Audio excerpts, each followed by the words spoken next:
Hello friends, வீட்லேயே எப்படி வெண்ணிலா cake செய்கிறதுன்னு பார்க்கலாமா? ஃபர்ஸ்ட் வந்து ஒரு பவுலில் மைதா மாவு வந்து 120 கிராம்ஸ் வந்து எடுத்துக்கணும். அதுக்கப்புறம் அதே பவுல்லையே சுகர் வந்து 150 கிராம் வந்து எடுத்துக்கணும். சரிங்களா? நான் இதில் வந்து எக்ஸ்ட்ரா சுகர் போட்டுட்டேன். ஸோ அதனால் கொஞ்சம் எடுத்துட்டேன். கரெக்டாக 150 கிராம் வந்து இருக்கணும்னு சொல்லிட்டு கொஞ்சம் எடுத்துட்டேன். அப்புறம் அந்த பவுலை வந்து எடுத்து வச்சுட்டு ஒரு கப்பு ஒன்று எடுத்து வச்சுக்கணும். அதில் வந்து பால் வந்து 50 ml எடுத்துக்கணும். பால் 50 ml ஆர் 50 கிராம் எதுனாலும் மெஷர் பண்ணி எடுத்துக்கோங்க. நெக்ஸ்ட்டு வந்து ஒரு 3 எக்ஸ் எடுத்துக்கிட்டேன். பட் 2 எக்ஸே கரெக்டாக தான் இருக்கும். அதுக்கப்புறம் வந்து என்னென்னா சால்ட் வந்து ஒரு 1 பிஞ்ச் எடுத்துக்கணும். நெக்ஸ்ட்டு வந்து வெண்ணிலா எசன்ஸ் வந்து ஒரு டேபிள் ஸ்பூன் வந்து எடுத்துக்கணும். அதுக்கப்புறம் ஒரு கப்பில் வந்து கோல்டு வின்னர் ஆயில் வந்து 90 ml ஆர் 90 கிராம் வந்து எடுத்துக்கணும். இதுக்கு வந்து எந்த வாசனையும் இல்லாத வந்து ரீஃபைண்ட் ஆயில் தான் வந்து யூஸ் பண்ணணும். இல்லைன்னா இந்த கடலெண்ணெய் நல்லெண்ணெய் ஸ்மெல்லாம் வந்து அடிக்கும். அப்புறம் மிக்சியில் வந்து அந்த நம்ம எடுத்து வச்சுருக்க எக்ஸை வந்து உடச்சி ஊற்றிக்கணும். அந்த 3 எக்ஸுமே உடச்சி ஊற்றிக்கோங்க. நீங்கள் வந்து 2 எக்ஸே எடுத்துக்கோங்க. நான் 3 எக் எடுத்ததுனால கொஞ்சம் எக் ஸ்மெல் இருந்த மாதிரி இருந்தது. பட் 2 எக்ஸே கரெக்டாக தான் இருக்கும். அது மட்டும் எடுத்துக்கோங்க கரெக்டாக. அப்புறம் வந்து சால்ட் வந்து ஒரு 1 பிஞ்ச் அதில் போட்டுக்கோங்க. அதுக்கப்புறம் வந்து நம்ம எடுத்து வச்சுருந்தோம் இல்லையா 150 கிராம் சுகரு, அதையும் மிக்சியில் போட்டு நல்லா வந்து மிக்சியில் வந்து ஒரு நிமிஷம் போல் எடுத்துக்கோங்க. நெக்ஸ்ட்டு வந்து ஒரு 1 டேபிள் ஸ்பூன் வந்து பேக்கிங் பவுடர் தேவைப்படும். அப்புறம் வந்து ஒரு 1/2 ஸ்பூன் வந்து பேக்கிங் சோடா எடுத்துக்கோங்க. அதுக்கப்புறம் ஒரு பவுலில் வந்து நம்ம எடுத்து வச்சுருக்க மைதா, 1 table spoon baking powder, 1/2 teaspoon வந்து பேக்கிங் சோடா போட்டு நல்லா இந்த மூணுத்தையும் வந்து நல்லா மிக்ஸ் பண்ணி வச்சுக்கணும். எந்த கட்டியும் இல்லாமல் நல்லா மிக்ஸ் பண்ணி வச்சுக்கோங்க.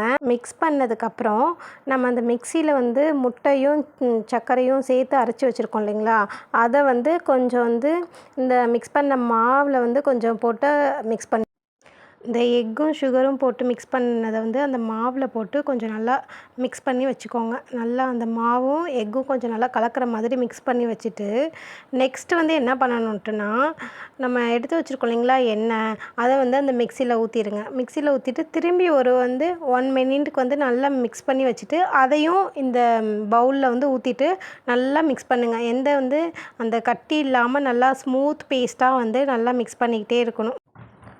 நல்லா அந்த மிக்ஸ் பண்ணிவிட்டு இந்த மாதிரி ஸ்மூத் பேஸ்ட்டாக வர அளவுக்கு வந்து நல்லா மிக்ஸ் பண்ணிக்கோங்க. அதுக்கப்புறம் வந்து வெண்ணிலா எசன்ஸ் வந்து ஒரு ஸ்பூன் அளவுக்கு ஊற்றிக்கோங்க. நம்ம கொஞ்சம் அதிகமாக ஊற்றினா தான் வந்து அந்த எக் ஸ்மெல் வந்து இல்லாமல் இருக்கும் நமக்கு. நெக்ஸ்ட்டு வந்து நம்ம பால் எடுத்து வச்சுருந்தோம் இல்லைங்களா 50 ml பால், அதையும் வந்து கொஞ்சம் கொஞ்சமாக அந்த மிக்ஸில் வந்து ஃபுல்லாக எல்லாத்தையும் ஊற்றிடாமல் கொஞ்சம் கொஞ்சமாக ஊற்றி நல்லா மிக்ஸ் பண்ணி வச்சிடணும். மிக்ஸ் பண்ணி வச்சதுக்கப்புறம் வந்து நம்ம ஓவனை வந்து ப்ரீஹீட் பண்ணணும். எவ்வளோனா 2 ராடையும் வந்து 180 டிகிரி செல்சியஸில் 10 மினிட்ஸ் வந்து ப்ரீஹீட் வந்து பண்ணிடணும். சரிங்களா? ப்ரீஹீட் பண்ணி இங்கே வந்து ஓவன் வந்து ப்ரீஹீட் பண்ணிட்டு வந்துடுங்க. இங்கே வந்து நம்ம எந்த டின்னில் வந்து கேக் செய்கிறோமோ அதில் வந்து பட்டர் ஆர் ஆயில் வந்து நல்லா வந்து க்ரீஸ் பண்ணி எடுத்துக்கணும். எல்லா பக்கமும் வந்து ஆயில் படுற மாதிரி நல்லா க்ரீஸ் பண்ணி வச்சுட்டு அதுக்கு மேலே வந்து மைதா மாவு வந்து டஸ்ட் பண்ணிக்கோங்க. அப்போ தான் வந்து கேக் வந்து நல்லா ஒட்டாமல் வரும். மைதா மாவு வந்து அந்த டின்னோட எல்லா பக்கமும் படுற மாதிரி நல்லா அப்ளை பண்ணி வச்சுக்கோங்க. நெக்ஸ்ட்டு வந்து என்ன பண்ணணும்னா பட்டர் ஷீட் எடுத்து நம்ம அந்த எந்த டின்னில் செய்கிறோமோ அந்த டின்னுக்கு பேஸ் எவ்வளவோ அதுக்கேற்றபடி ரவுண்ட் ஷேப்பில் கட் பண்ணிக்கிட்டு சைட்லேயும் வந்துட்டு கட் பண்ணணும். என்கிட்ட வந்து பட்டர் ஷீட் வந்து இல்லை, அதனால் வந்து A4 ஷீட்டை வந்து அந்த ரவுண்ட் ஷேப்புக்கு கட் பண்ணிவிட்டு அதுக்கு மேலே வந்து ஆயில் வந்து க்ரீஸ் பண்ணிட்டேன். அதே மாதிரி சைடுக்கும் பேப்பர் நம்ம வந்து கட் பண்ணி அதுலேயும் ஆயில் வந்து அப்ளை பண்ணிவிட்டு சைட்லேயும் வந்து வச்சுக்கணும். எதனால் இந்த பட்டர் ஷீட் வந்து யூஸ் பண்ணுறோம் அப்படின்னா அந்த நம்ம கேக் ஊற்றுறோம்ல அந்த மாவு அது வந்து பாத்திரத்தில் ஒட்டாமல் இருக்கிறதுக்காகவும் அப்புறம் வந்து சீக்கிரமாக அடி பிடிச்சிடக்கூடாது அப்படிங்கிறதுக்காக தான் நம்ம வந்து ஒரு சேஃப்டிக்காக தான் இந்த இதில் வந்து போடுறோம். இதுலேயே நார்மலாக அந்த பட்டர் ஷீட் இல்லாமல் கூட வைக்கலாம். அதுக்கப்புறம் நம்ம எல்லாமே இந்த ஷீட் வந்து வச்சதுக்கப்புறம் நம்ம மிக்ஸ் பண்ணி வச்சுருக்க வந்து அந்த மிக்சரை வந்து இதில் வந்து ஊற்றிட்டு நல்லா வந்து டேப் பண்ணணும். எதுக்காகனா அது உள்ள பபுள்ஸ்லாம் இருக்கும் இல்லைங்களா, அதனால் டேப் பண்ணணும். அதுக்குள்ளே வந்து ஓவனும் வந்து ஃப்ரீ ஹீட் ஆகி முடிச்சிருச்சு. அதுக்கப்புறம் வந்து எப்படின்னா உள்ளே வந்து நம்ம எடுத்து வச்சுருக்க அந்த டின்னை வந்து உள்ளே வச்சிடணும். உள்ளே வச்சதுக்கப்புறம் வந்து டோர் க்ளோஸ் பண்ணிடுங்க. டோர் க்ளோஸ் பண்ணதுக்கப்புறம் வந்து எவ்வளோ டிகிரினா 180 டிகிரி செல்சியஸ் 2 ராடுமே மேல் கீழே இருக்க 2 ராடுமே 180 டிகிரி செல்சியஸில் 30 மினிட்ஸ் வந்து டைமிங் வந்து செட் பண்ணிவிட்டு ஓவனை வந்து ஆன் பண்ணிடணும். ஓவன் ஆன் பண்ணி 10 மினிட்ஸ்லேயே அந்த கேக் வந்து எப்படி வந்து உப்பி வந்திருக்கு பாருங்கள். என்னது புசு புசுன்னு வந்துருச்சா?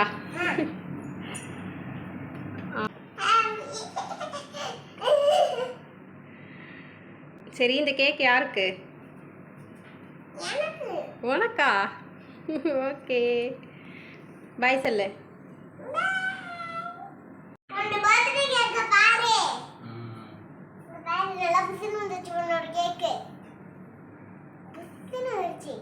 சூப்பர்.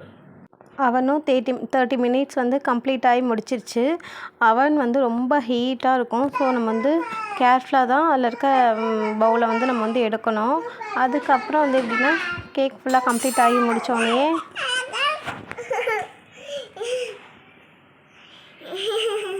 எப்படி இருக்குது?